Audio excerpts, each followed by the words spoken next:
what's going on? And she's like, Mom died. And I was like, Mom died? Like, what are you talking about? Like, I was just like, I just texted, what do you mean? God won't put us through something that he knows that we can't handle. I forgave him for myself, so I don't feel all those emotions, and I'm not sitting here like crying in my sleep. I'm not sitting here like angry all the time. Yeah. But I forgive him for me, but not for him. Welcome to the Rain from Within show. I'm Shane, your host. Everybody has a story, and some are shaped less by moments and more by loss that arrives again and again. Today's guest is someone who was forced to grow up early, not by choice, but by survival. Her life has been marked by grief, anger, silence, and the slow process of rebuilding after years where loss became a pattern instead of an exception. This convo, we're going to talk about what happens when maturity is a coping mechanism, when joy feels unsafe, and when control and faith become lifelines instead of just habits.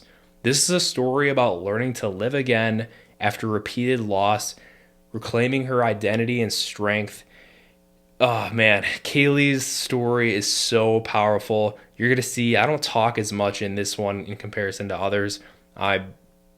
There's not much else to say. I have to hold a lot of space in this interview because Kailey has truly a remarkable testimony. I'm so proud of her for coming on the show. And I think you will walk away from this episode thinking, wow, if Kailey can do it, I can do anything. So props to Kailey. Make sure you guys like, subscribe, and above all else, enjoy the show. Thanks for being here. Holy crap. Dude, we kind of go way back. Do you remember when you first found out about strength? I do. I was actually like, I want to say I was like 19, and you guys had like come across my TikTok, I believe, and I was like, oh, like why not, you know? And I just started going to the gym like during that time, and so I was like, you know what, like why not? And so then that's when like you had reached out and you were like, I think you meet all the requirements and whatnot. And then, you know, it was just like a really like weird, like, I guess stage in my life. But like now, like looking back, like I feel like I needed that because then I'm back here again. Like it brought me back, you know? So how old are you? You said that was when you're 19? Yeah, I'm 20, almost 21. I was going to say, yeah, it wasn't that long ago, but still like pretty substantial. So you joined strength, you came back, but everywhere in between and a lot before, I learned so much about you. I learned a lot about the athletes here. I'm very grateful that we get to do this. So you have such a powerful story. I think a lot of people will relate to this, and or you're literally a definition of what our show is about, turning scars into strength. And so you've been said that, or you've told me that you grew up being told you were pretty mature for your age starting off, right? So when did you realize that? Like, I just like, I don't know, like now, like looking back at it, like some people will be like, use it against me. They're like, oh, like you're just so mature. And then like in my head, it's like, it just like really angers me because it's like, no, because I had to like grow up at like age 6. Like it's really like irritating. And then I'm just like, you know what? It doesn't get to me that much because it's like, it's my story, not theirs. They don't know. They didn't live my life, like, you know? Mm-hmm. So, yeah. Yeah, well, you've dealt with some losses, but before the losses started stacking, who were you just when you were a kid? Like, what parts of you what parts of yourself did you feel like you lost a little bit, and what parts are you still trying to reclaim? I feel like my childhood was lost only because like I had 2 parents that like they had me at a young age, like you know, and so that's hard, like trying to have a kid at such a young age, like thinking that a kid like helps like mend a relationship. And so eventually throughout the years they had like a nasty divorce, like you know, it was just very nasty. And so it was like back and forth, like custody battles, like in court, like, you know, trying to tell my mom like, oh, I don't want to stay with you, or tell my dad I don't want to stay with you, and then it hurts both parties, like how they are and stuff. Yeah. And so I guess like part of me just like lost my like childhood because I came into like knowing stuff that I feel like a child shouldn't know. Like they should just like worry about like playing Barbie dolls and worry about like braiding hair and worry about certain things that like I feel like I was worried about, like if my like dad was gonna get custody, or if like, you know, my mom would pull this on my dad, or vice versa. They use words that I would say to them against them in court, and then both parties are mad. So it's just a lot that I had to Yeah. learn. And then I have like a lot of siblings, so like I had to look after them. Like my parents, like they tried their best, and I appreciate them a lot. But like sometimes, like you have to step in as an older sibling. Like you're the unspoken second parent without knowing, and that's kind of what I had to do, is kind of step in. Make sure they're fed, like clothes, like they look groomed, stuff Right. like that. So Yes. Okay. So we're forced to grow up early. The yeah. day I want to talk about when you went from homecoming, dress shopping to having to say goodbye to your grandpa. That was within Yeah. hours. So Yeah. how did that, can you walk me through kind of like that moment and how that changed the way you see life? Yeah, so that was actually my first experience like with death. So it wasn't like I really know how to process it. My grandpa, like I grew up with him. But when my dad like wasn't around, I was with my grandma and my grandpa, Hmm. and like I lived with them for most of my part. So they probably like, what is the word for that? Like like they watched over me as I was like a little kid, Caretaker, yeah. and yeah, and so I was with them for I'd say like a year or two or whatever. I lived in their house, and then eventually like my dad like got his own house, and then I moved with my dad. Hmm. So I was very close with my grandpa. Like he was very like he took my side on things. Like he was like spoiled me to the max. But he was very mellow, and so it was, I believe, my junior year. It was my junior year. Of high school, and it was my first time I was actually going dress shopping. Like I haven't gone dress shopping like that before, so it was like an exciting thing for me, because like COVID hit, I didn't have a chance to like go dress shopping. Like it was kind of like I just found like a dress in my closet and like threw it on and was like, yeah, let's go. Yeah. But like that time my parents were like, yeah, let's take you dress shopping. We're gonna go down to like this really big mall and look at dresses there. And I was like, cool, like awesome. Like, and I had like a color in mind and stuff. My sister had came with me because she was gonna pick out a dress too, and we were like just pulling into the mall, and this was still like when COVID was still around, but it wasn't like so big, and we had known that my grandpa was in the hospital, and like I didn't really know any updates as to Hmm. like how his condition was getting, but like I know he wasn't like in a good position. And so we had just pulled into the mall parking lot, and then that's when my grandma had called my dad, and she was like, we're pulling the plug, like if you want to come say goodbye. So like we didn't even like step foot inside of the mall or anything. We Yeah. drove all the way back down, and it's like a 2 hour drive. And we drove all the way back down and to say it's good, like goodbyes and stuff. And I wasn't supposed to go say goodbye because I was like 16, 17, and you're not allowed, like they had rules or whatever. Yeah. And so I wasn't allowed, so I had to like fake my age and be like, oh, I'm like 18, so just so I can say goodbye to my Wow. grandpa.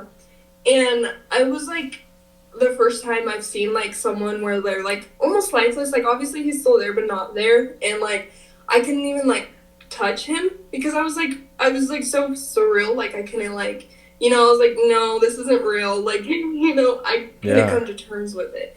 And then I think a little bit of that haunts me because I feel guilty that I didn't say like goodbye. I didn't like say like I love you. I didn't like hold his hand and like let him know I was there. I kind of just like stood, like I was stuck to the wall, and like just stood Yeah. there, and like the wall, like room kept getting bigger, and all I see is like him, just sitting there.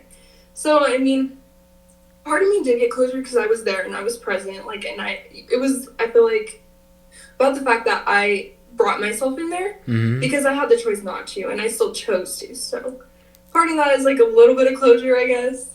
Hey, well, I like to say a lot of times, we understand things a lot better backwards and in hindsight and in the moment. I think most Yeah. people do what they do their actions with best intentions in mind. At least I like to believe that. And I don't believe that, you should carry any kind of guilt or shame for, Yeah. like you were there, like you did your Mhm. part, like you were, how old, you said you were 16 or Yeah. yeah, dude, like dude, we're very different than that was 5 years ago for you, right? So Yeah. that, oh my gosh, think about all the growth that you've had since then. And you did talk about how um okay, I want to get into the Okay. next loss actually. So Okay. you lost your sister and your teammate on your birthday.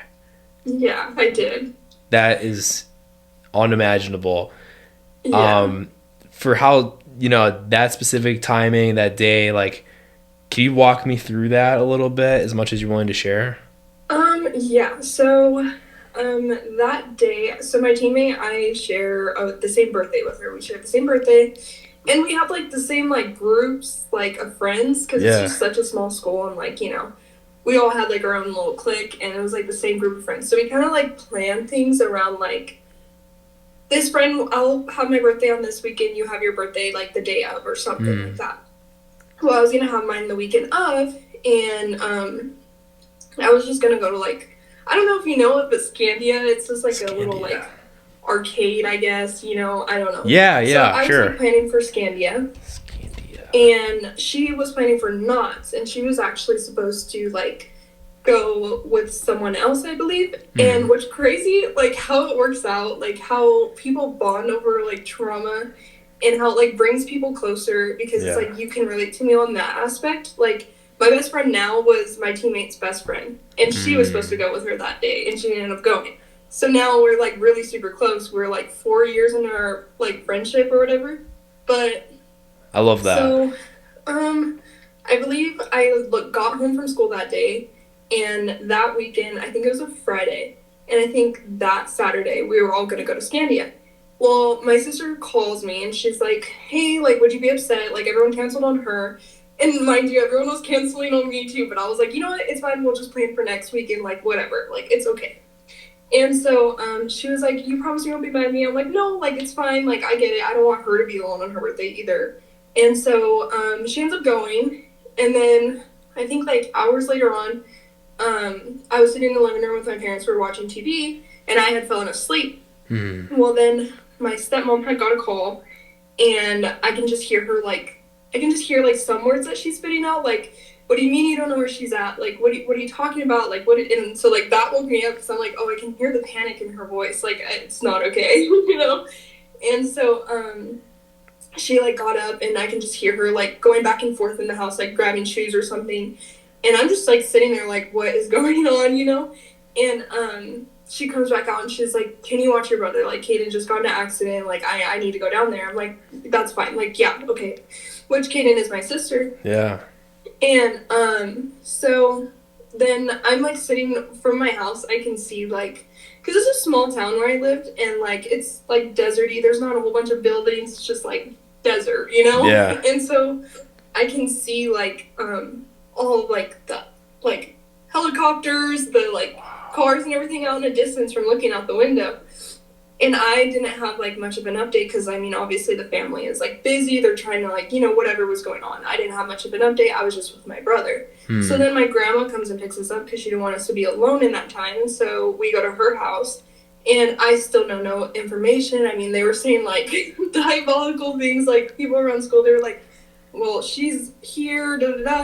The whole Yeah. thing that like gave, I guess, false hope to us all was that her phone, we had like 360, and her Yeah. phone was like taken in the helicopter with whoever they picked up from the accident. And so we're thinking, oh, she's alive, like she's getting like lifted to like a hospital because we're tracking her phone. And that wasn't the case, and we couldn't like find her. But my family couldn't find her. Like we didn't know where she was at, but Mm. we knew she was in that car, but we didn't know where she was at for, I'd say, like hours at a time, because she was underneath my teammate, and so she was hidden and no one could see her. But so yeah, that was like a very traumatic one. I think that was the first one that really like took a hard blow on me because I Yeah. was really close with my sister, and then like playing basketball, because with my teammate I had played basketball with her, Mm-hmm. and I had passion for basketball. I loved it. But like afterwards, going back into it, and I'm so grateful for having the coach that I had because he was very Yeah. understanding. Like I would just sometimes, because she was my free throw buddy. Like when we like break up into groups, like we had our own free throw buddy. She was my free throw buddy. So Mm. when it came time to break up into groups, and like I had no one, like I would just go to the bathroom and I'd start crying. And he was very like understanding about that. Like he didn't question it. Like he knew like I just needed my time because it was hard for me to get back into it.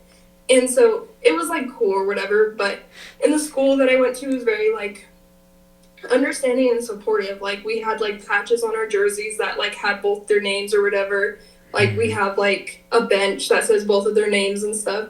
It was a very hard blow for like the whole town, honestly. So Oh my gosh, I just can't imagine like losing my one of my sisters. Like, I'm so sorry for both of those losses. That's yeah, it's okay. I mean it's not okay, but it's life, dude, unfortunately. that's all you can So say. So, oh my gosh. So, I want to get yeah, into how you were feeling if as much as you want to talk about like you said you had depression that turned into anger and yeah. who or what was that anger really aimed at if you didn't yet have like the language for the pain. So like when it all first happened, like I think that was like my first like experience with like grief, not necessarily experience because I did experience it once before, but like for some reason like I didn't have like all the feelings behind it. I was like, "Oh, this is sad. Let me cry about it for a second." I didn't have like grief where it was like just even till today it's still there and just now I know how to live with it. I know like it's never going to go away. Hmm. But like I think at that moment is when I've truly experienced like all the emotions, like how there's like 5 stages of grief or whatever. I think the first one was that I was really mad. I was just so mad. I, like, with that, like it was never ending, and like I feel like, especially like because there we had like trial, we had court to get the guy like arrested and stuff, which he did get arrested. He's in there for like 10 years, but I think I just like was really in a bad like shape. Like I didn't know how to process. Like I felt like I Hmm. had to be strong because like my stepmom, like I'm like, yeah, that was my sister, but that was her daughter. So I have to be strong for her. You know what Wow. I mean? And I feel like I couldn't process my own emotions because I had to be strong for everyone around me because I'm like, well, that's their person too. You know what I mean? That's And so really, I should admirable. have been more graceful on myself and realized that I could have cried with them too. Like, we could have all cried together because we're all going through it. But Hmm. for some reason, my mind didn't work that way. And it was just telling me, like, no, like, you have to be the strong one. You have to. And in reality, like, now, like, looking back into it, like, it's not me being strong. It's me holding all my emotions down. Hmm. Eventually, I'm going to, like, break. Like, and I realize that now. Like, I'm Yeah. like, okay, like if I feel a moment of like I'm sad, I'm gonna cry, I have to just let it out because otherwise it's just gonna build and build and build, and I'm like letting it out on someone that I shouldn't, you know? That's some amazing So self-awareness. like yeah, so I was like letting my anger because I was just suppressing these emotions down and down and down. And I would let my anger out on random people. Like I was just like any little thing that they did would tick me and I'm just like going off and I'm like I would realize it like later in the night. I would reflect on it and be like, this isn't who I am. Like I'm not that person. Like I never used to do that. Hmm. And so eventually like I got onto an eating disorder. I lost I'd say like maybe like 25 pounds because I was like Oh. barely like 110 or something. And Hmm. like food just wasn't going down. Like it wasn't like I couldn't eat for the life of me. And like people like say like, oh, it's just easy. Like just put it down here. Like just eat it. Like it's not that No. easy.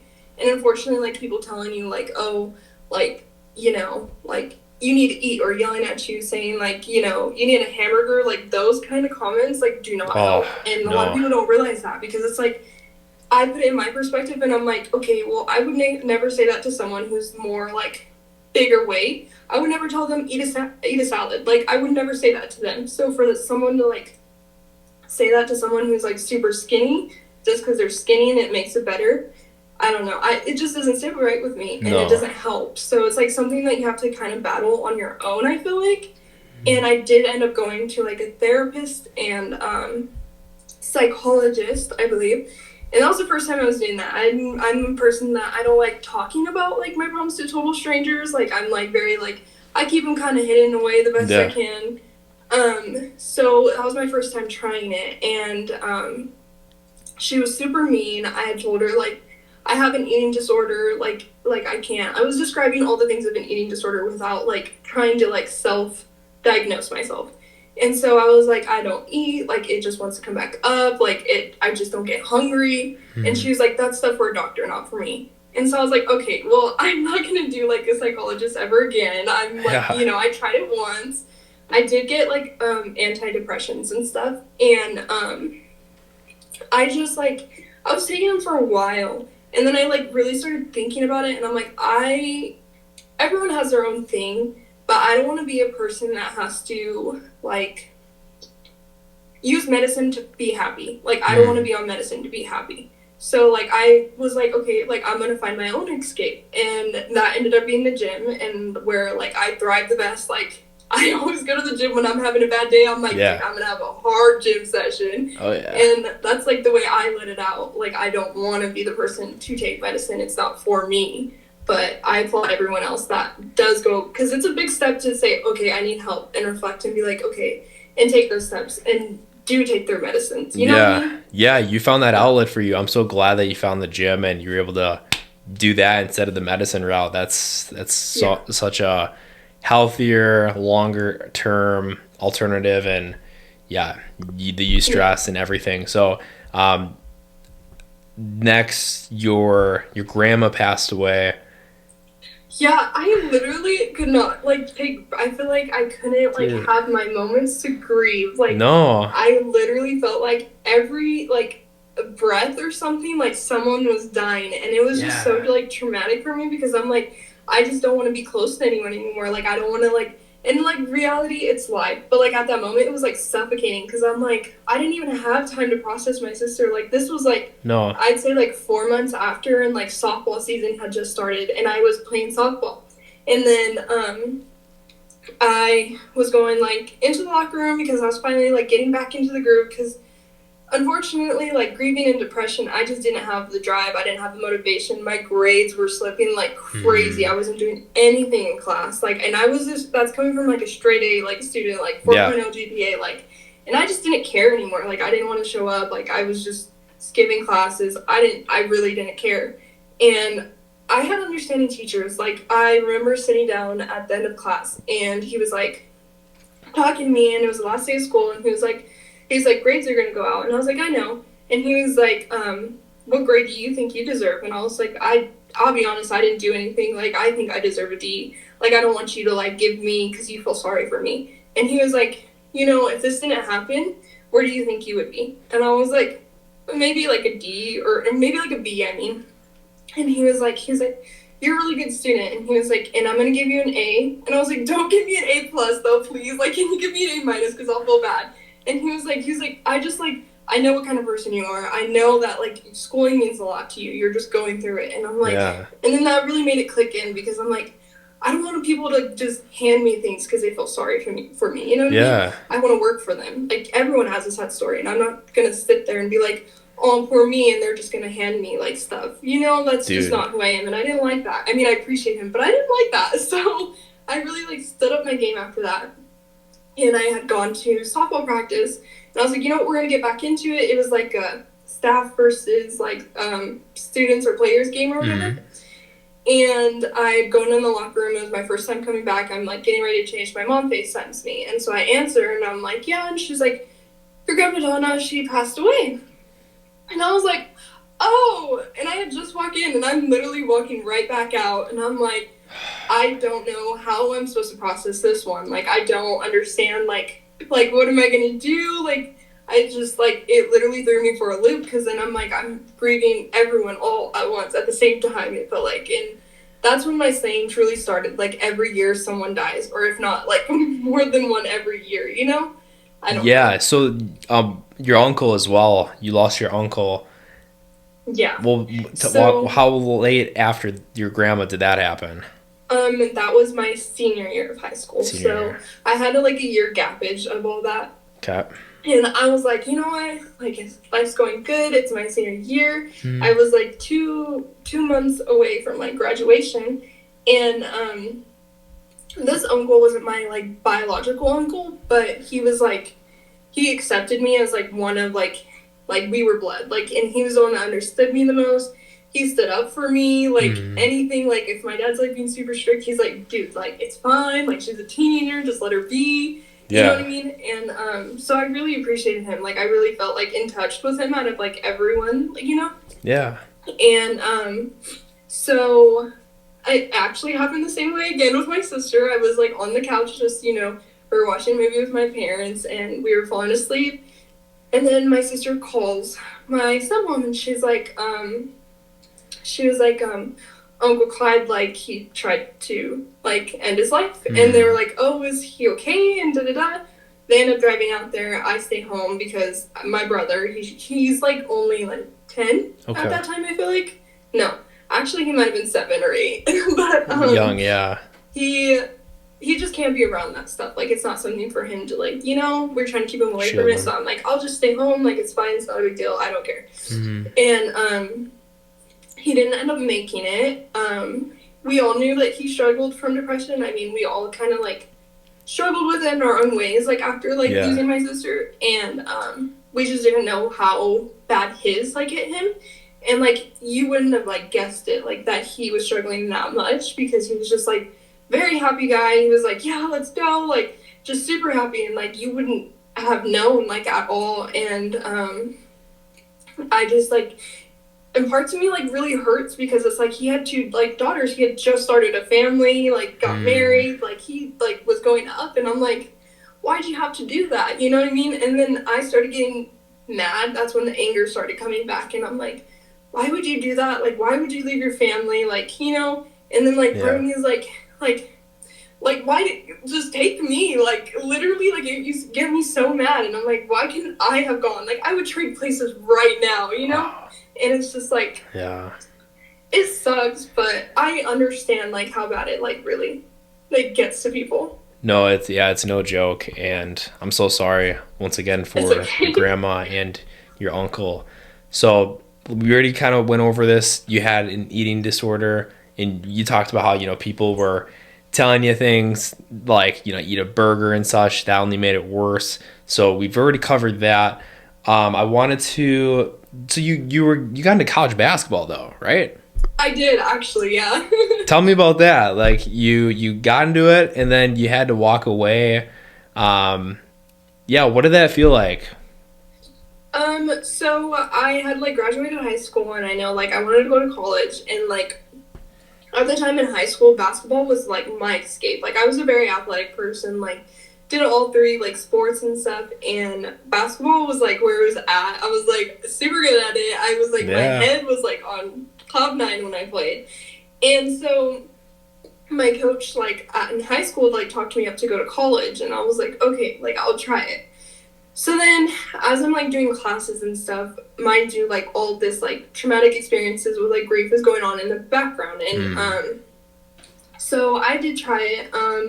I was there for, I'd say, like, almost a year, and sometimes, like, I just, like, I wasn't very confident in myself, because I'm like, the coaches picked these girls, like, I just joined, like, you know what I mean? And then I have to tell myself, well, like, they could have kept me off at any point. They could have, like, told me, like, you're not good, like, hit the road, and they didn't. So I'm like, and my coach was the type, like, in high school to be like, you're doing super good, will pull me aside and, like, hype me up and be like, hey, like, this is awesome, like, I love how you do this, like, do this, stuff like that, like, personal talks. And these coaches didn't, and I have to realize it's not, like, high school, it is college. So I had to, like, really put that in perspective. Yeah. And we would, like, go and do, like, weight rooms and stuff, and I think that's when it really hit me that, like, I had a problem and I had an eating disorder, because in the weight rooms there's, like, mirrors on the walls and stuff.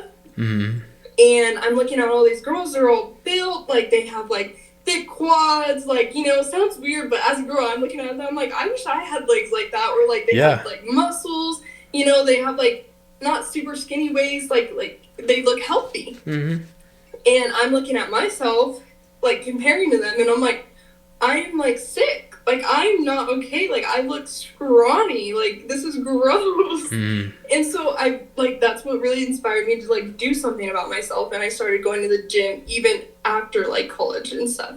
And, like, you know, protein shakes were, like, my go-to. I was like, I'm gonna, like, shove as much protein down as I can. Yeah. And then I just kind of, like, started falling out of love with, like, basketball, because I do feel like the coaches have a lot to do with, like, you loving a sport. And sometimes, like, I understand being hard on athletes and, like, you know, like, telling them, hey, you got to do this better. Hey, this isn't working out.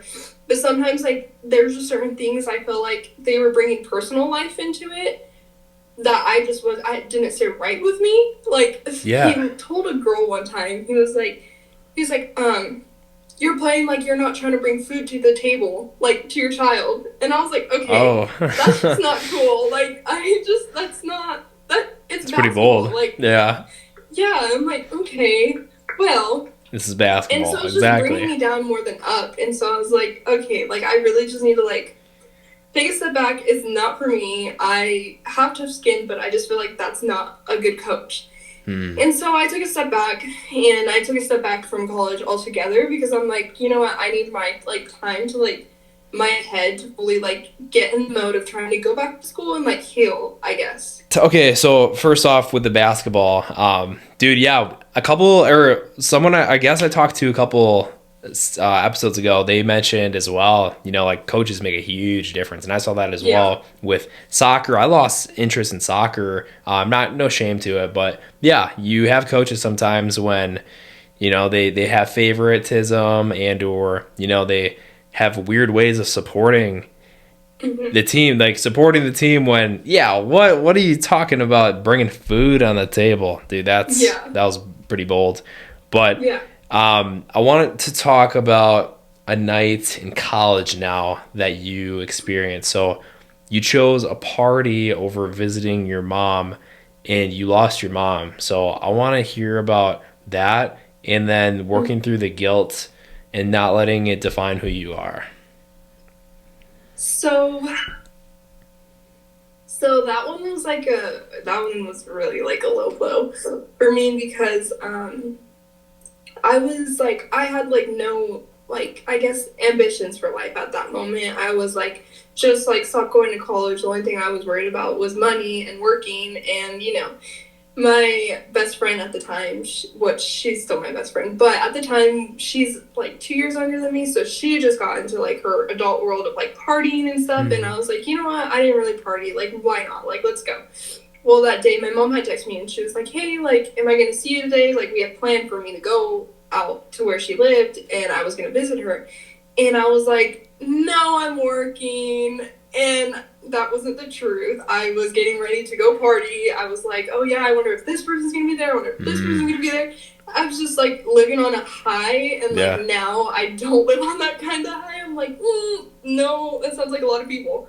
But so I went out and partied that night. I think I left at like um 3 in the morning. I had work at like 6, so I was like on a binge and probably like a down place in life. I would say for sure that I would Yeah. never put myself in again. And so I went to work. I'm working like normal. My mom was like, okay, like she had asked me where I work. I'd never responded to her text message after that. Like I just like was like, I'll get to her tomorrow. Like I'm busy. I'm gonna party, Hmm. And so I got to work. I just started this job, so I was like in training of like because they have like different like departments and stuff, and I Yep. was in training in one of the departments, and I got on my break, and I noticed my sister called me like 3 times, and my sister doesn't call me like that, like she doesn't like just call back to back to back. Yeah. So I'm like, is everything okay? And like I can't call in my break room, like I can't like really be on the phone in the break room. It was like one of their rules or whatever because everyone's trying to enjoy their break or whatever. Hmm. So I was like, is everything okay? She's like, not really. Can you call me? And then like I felt it like drop into my stomach, and I'm like, oh my god, it's my grandpa. So then I go outside, and I'm standing outside the store. I look like a maniac. Like I'm like pacing back and forth on the phone, and I'm like, what's going on? And she's like, mom died, and I was like, mom died? Like, what are you talking about? Like, I was just like, I just texted, like, what do you mean? And she's like, I don't know. She's like, I just have to tell you. And I was like, okay, like, I'll be there. I hung up. I went up to like my managers or whatever. I'm like, hey, like, I gotta go. I wouldn't normally do this. Like, I don't, like, I'm sorry, but I have to go. Like, my mom just passed away. I don't even know what's fully going on. And then so that's when, like, I guess my body was reacting to it. I was like shaking so much. Like, I was standing there, like, I look like a tweaker. Like, mind you, the town I lived in, it was a tweaker town. So I'm like Yeah. standing outside the store, just like convulsing. Dude. And Yeah. so I call my like dad. I'm like, hey, like I'm gonna go out to like this town because like mom just passed away. And he was like, no, you need to come home. Like you need to make sure you're okay to drive before you drive out there. And I'm like, okay, fine. So then I go, like, I have never screamed like that before. On my way home, I was just like screaming, crying, like, and I've never done that before.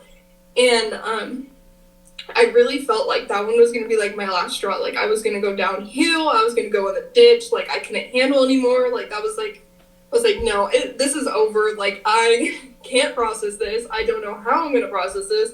I honestly, like, I have every reason to like just, be an alcoholic. Let's just do it. So I end up going out there and I start asking like the hard questions. I'm like, how do you know, like, how, and my sister's like, I went to track her, like, she had work in the morning, her car was still here, and I went to track her, and she was at, like, a different house, and I was like, okay, and I was like, and, like, you checked, and she was like, there was a post made, we had, like, a post for, like, the town, it was, like, news or whatever, I'm sure, like, every town has it, and there was a post made about 2, like, killings, and it was at the address my mom was at. And she was like, so that's kind of how I knew. And I was like, oh, shoot, okay. And so detectives were involved and stuff. And we were just, like, together as a family, like, during those times. And I think it was, like, the next day, the news station got involved. And so they come over because they, like, heard our story or whatever. And I'm like... the news, I'm not, like, this is too soon for this, like, I just feel like there's a lot going on, like, I can't even process, like, anyway, so they come over, they just, like, are basically trying to get our story out, like, help, like, I don't know, in my head, I really think they're just being nosy and they need a new story, but to each their own, it helped us, like, with our GoFund Us or whatever, so, but, yeah, and there was just, like, stuff, like, after the fact, like, the day of, like, the boyfriend she was living with, their family starts, like, rummaging through the apartments. Cops got called and involved because it was like, we don't want to be here on this day, like, but you're not going to take some of my mom's stuff, like, Yeah. So it was just, like, cops got involved and stuff like that. And then, I think, like, I'd say a week after, the detective was like, I'll call back, like, and see if, like, we catch the guy. Because he ended up running away. And he was in Vegas. And, they caught him, and we got no information from the detective except a post on, like, social media, like, the guy has been caught, this is his name, this is what he looks like. So then we're kind of upset because it's like, we're the family, like, why is it on social media and not to us? Yeah. And he didn't really apologize, I guess, like, at that time, like, no excuse is really valid or, like, is okay, I feel like. But so that happened, and so it's an ongoing trial still, like, I believe, like, our next trial is, like, February 28th. Oh my gosh. When did this happen? It happened last year or the year before. Wow. Yeah, so, and I think the worst part of it was, they played it was, like, preliminary in court or whatever, and they had got the video, like, the ring cam footage of it happening. And they played it in preliminary, like, not even trial, not even, like, anything, like, anyone can walk into the court and see this.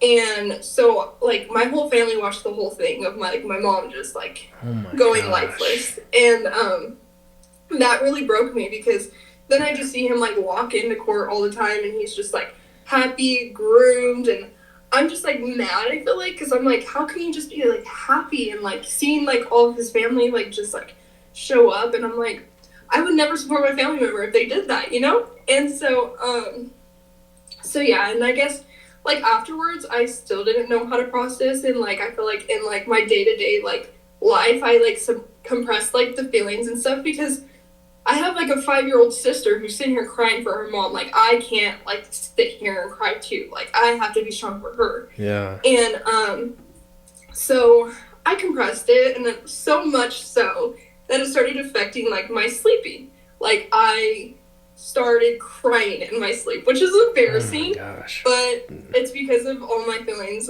that I didn't, like, let out during the day, let out in, like, my sleep and stuff. You were crying in your sleep because you weren't crying. And, like, I think now I guess I don't necessarily, like, I'm coming to the terms of, like, trying to forgive people, and, like, I feel like everyone has their first chance of life, and that they should be forgiven because it's their first chance, like, living too. Right. But at the same time, I'm like, you know what you're doing though. Like, you know, like what you're causing, like, you know. And it's like, so coming to like trying to like forgive, I think like I forgave him for myself so I don't feel all those emotions and I'm not sitting here like crying in my sleep. I'm not sitting here like angry all the time. Yeah. But I forgive him for me, but not for him. I feel like, you know, I don't know if that makes sense, but in my head it does. I'm like, you don't deserve my forgiveness, but I deserve my own forgiveness. You absolutely do. Yeah, and that's the hardest thing. I think you've gone through a lot of different losses that some people will never experience, and I'd say most people. Like, dude, Kailey, you have an incredibly powerful story, testimony. I have so much um, empathy for you. Holy crap! Like, this Yeah, is I appreciate it. you have it, this is nuts. The viewers listening as well are just, well, I'm so grateful everything you're willing to share right now. Yeah, So yeah, like you said, you people didn't really know how to show up for you and you got quiet. yeah. What did Um, Yeah, can you talk about I that a was bit? like, when I'm going through stuff, I only know how to go through it alone because that's like, kind of how I was in my childhood. Like, you know, they're like, what are you crying for? Stop crying. Like, you know, I was just, Hmm. as a kid, I guess, and it trickled into my adult years. Like, I was made to where, like, my feelings were invalid and, like, I just kind of had to keep quiet to myself and keep it to myself. Well, like, I learned that when I do that and, like, someone's in my space, like, the best way I can describe it is like I'm in a bubble. Someone's right here next to my bubble, and like they can push on it and stuff. And it's like it doesn't pop or anything. But then like I have electricity going off of me, so like when they're close to me, it just like hurts them every single time. So Hmm. I feel like when I'm going through stuff, I'm hurting others, and I just felt like it was best if I just go through things alone. And especially with like my mom, I was super silent. I was quiet. I was like angry, so angry, Yeah. and like I feel like no one understood. Like they send the text messages of like, let me know if you need anything, but like it's really hard because it's like I'm not gonna sit there and ask you for help. Like, you know, I'm not gonna be like, hey, I need this. Like, hey, I need like I just need a hug. Like, and I'm not a hugger person either, so I don't like sit there and like I just need a hug. Like I Hmm. don't do that. And I've started to learn to try to do it more because sometimes everyone just needs a hug in their life. So I'm like, hey, can I have a hug? Like, you know, and Yeah. so I just like kind of with how quiet I was, I pushed people away and they didn't really know how to be there. Like, I mean, I was still like showing up. Like my dad, they were divorced, and I'm sitting here like, are you okay? Like, how are you feeling? I mean, you guys have a kid together. You know, I'm the kid, and I feel like in that time I really needed my dad, and he just didn't know how to show up. He wasn't. Hmm. I appreciate him a lot, but he just wasn't present, and he didn't know how to comfort me, Yeah. and I didn't even know how to really comfort myself. And you know, there's this one time that like I feel like I held it against him, and like now looking back at it, I put myself in his shoes, and I'm like, you know, it's really not that serious. I get how it can be uncomfortable for him because I wanted him to come to my mom's funeral. I'm like, can you like, I would want you there. And he had asked me, and I'm like, he asked me, he's like, do you want me to come? And I'm like, I'm not going to ask you to come. I want you to come because you want to come and, you know, be supportive with me. And he just didn't show up. And I was kind of shocked because, like, my stepmom did. And Hmm. they didn't get along. And my stepmom showed up to support me and be there for me. But my dad didn't. And so I was, like, really upset. And I was like, you know what? I get how it can be weird and uncomfortable from his point stand and how, like, you know, that's a lot for him. And I understand, like, not everyone grieves different. Some people can't even go to the funerals. And, you know, so I get it to Hmm. a certain extent. But yeah, and I've Gosh. been like trying to find God because after all this, I used to be like very into God. Like I used to go to church. I used to like literally wake up at butt crack of dawn, and they had like this system where like they would like make burritos for the homeless, and I would sit there and make burritos for homeless people at church or whatever. It was like the best thing ever, and Yeah. I loved it. And I think after all that, I kind of just like I was very mad. Like I didn't like believe it, like not believe in God, but I was just very like how could you do that? Like, Oh why? yeah. Why me? You know what I mean? And then that's when like the statement of like I have seen like a couple months ago of like, why did like the best people go through the worst things? Like, I see people on this podcast or whatever, Mm-hmm. and they like seem like great people, and I'm like, why do they have like such like sad stories? I mean, it's inspiring, but I'm like, why did that happen to you? Like, I just Yeah. want to hug you. And Right. then like I think about it, and I'm like, I saw this saying of like, you know, when you go and pick the flower, like, which one do you pick, the dead one or the pretty one? And I'm like, okay, I would pick the pretty one. And it's like not the flower's fault that you picked it. Like, you know, it was just because Oh, it looked pretty. wow. I like that. Yeah, and so I saw that and I was like, you know what? Okay, that like really helps heal a little bit of me. But yeah, and so a crazy story off topic, but when I was trying to like get into God and stuff, I remember I was like, I felt guilty for like being mad at God and like having a little bit of like, I guess, illness, distastefulness for him. Mm-hmm. And so I started praying, and I prayed like 3 days in a row. And one day I didn't pray, and I went back to work, and there was like a book on the shelf, and I'm doing produce, like I'm restacking vegetables and stuff. And this book just flies out and almost hits me. And so I look on the ground, and it's literally a book about God. And I'm like, okay, this is a sign for sure. And I'm literally going to start praying from now on. Let's go. Yeah, and like you, okay, I totally understand where you're coming from, and I actually talked about this on the last podcast before yours with Stefania of why does God allow bad things to happen, right? And Yeah. like why me? And it's like the book of Job is a great example as well. Are you pretty like big into like how are you pretty like aware of the stories of the I'm Bible? not like fully into it. I'm trying to like Trying to get trickle into it? back into it. Okay. Yeah. So basically, the book of Job talks about this guy that it's like a conversation happening in heaven, I believe. And it's telling the story of this guy named Job who is on earth. He has a great family. He's got like everything going for him. And they're debating in heaven. They're like, this guy is so admirable and honors you because you've given him a good life. Well, then they make a bet, right, in heaven. They're like, I bet if you take away all of his good stuff that he's going to turn away from you and he's not going to be grateful and he's going to, you know, not praise you.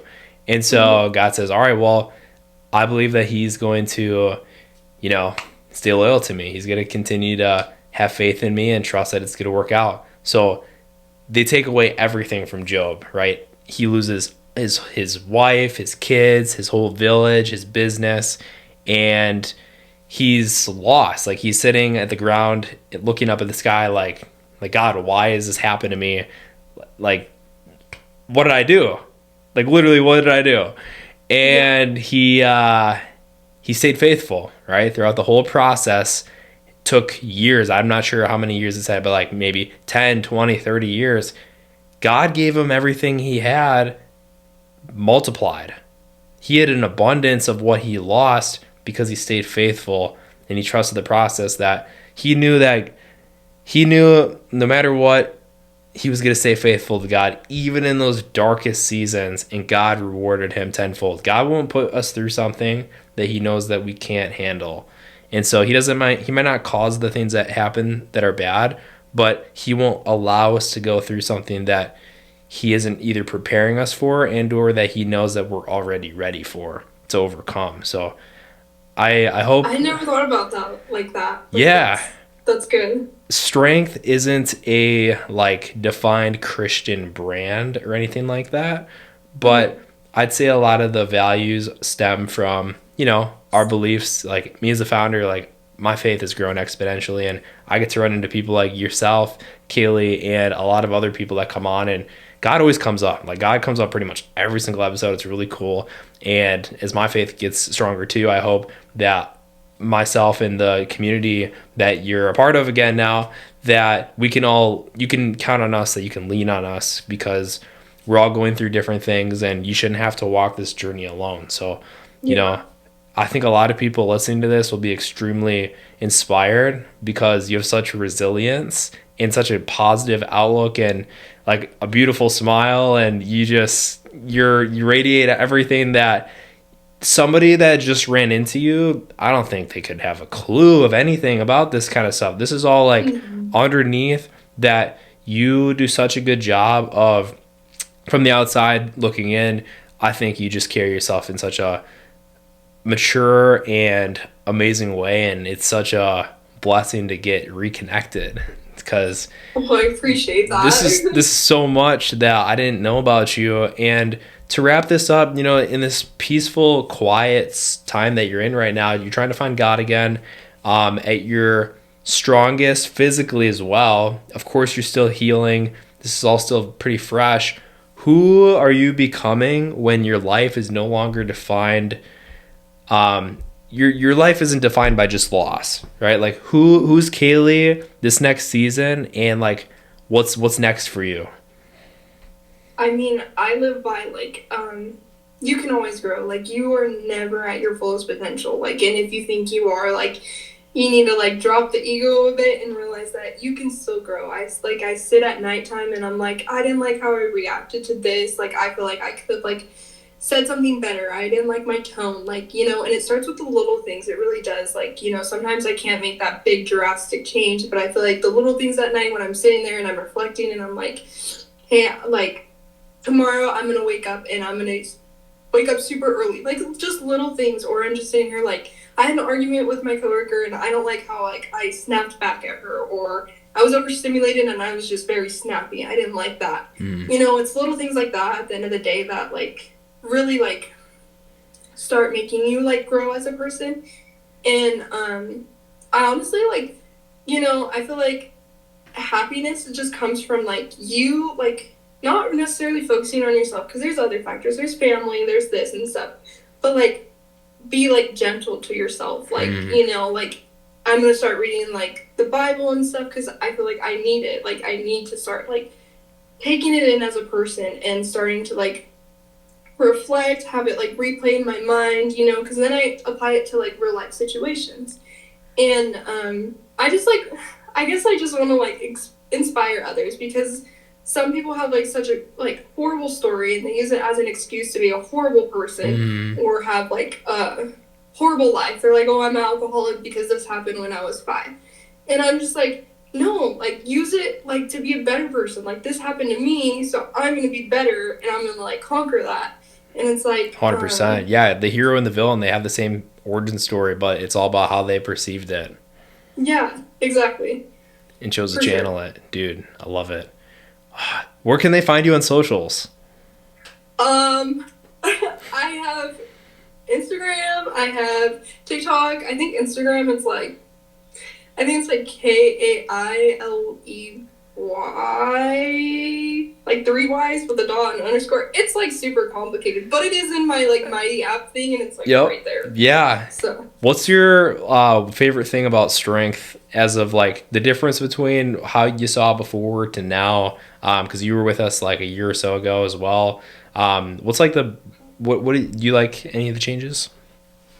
Okay, so I think the changes are super freaking awesome. I think the first time I joined Strength, I didn't like realize what it was truly about. Like, I don't think I even knew what it was about. Yeah, I'm like, it's cool. Like, it's cool. Like, whatever. But like now that like I'm like more involved and I'm like the freaking podcast, I feel like is the best thing like you could have ever done. I mean, the book alone is like great. I think I'm on like law 20 or whatever. Cruising. And I'm like sitting here like reflecting on it, and I'm like, oh my god, like you had talked about one, I think it was in law 9, and it was like being so comfort and being alone that you think it's like so cool and stuff. And I'm like, oh, that really like that touched me a little bit. I was like, that was good. But yeah, I just think like now I'm like looking at it and I'm like, this is like the best brand ever, like the best thing I could be a part of. Like, the community alone, like it's just like we're all like here and we're all trying to grow and be a better person, and it's just, I love it. Dude, I'm so grateful that we got reconnected, and shout out to Diego for initiating the convo. I was waiting for the right moment because we had a few people like yourself, Kailey, that were with us, in the past, and I was like, I'm not reaching out to them until I feel like the systems are really defined, like the apparel's in stock, the supplements are, also available, fulfillment's happening good, the marketing's there, the content, because there's a lot that goes into a brand. But and I wasn't gonna let y'all come back into a house that was empty. I think that's a big thing with the business is this whole past like year or so, we were so focused on the front end. We are just like marketing and like, like how the house looks on the outside. We didn't focus on the Yeah. inside. And that's why you commented on one of the posts of I think it was the badges one maybe, where I'm constantly innovating, and you love that. You love what the Yeah. changes we're making. So I just want to Yeah. recognize that. I appreciate your patience through the process. But Though, too, you're like leaving a whole legacy behind you. I love it. let's go. Well, you're a part of it, and this is by far like such a powerful podcast episode. Like, truly, I think this has been insane. I hope you guys enjoy watching. So, y'all watching, if you haven't already, make sure you like, subscribe. Check out Strength. If you want to be awesome like Kailey, you can go to strength.com/athlete to learn more. But dude, let's go.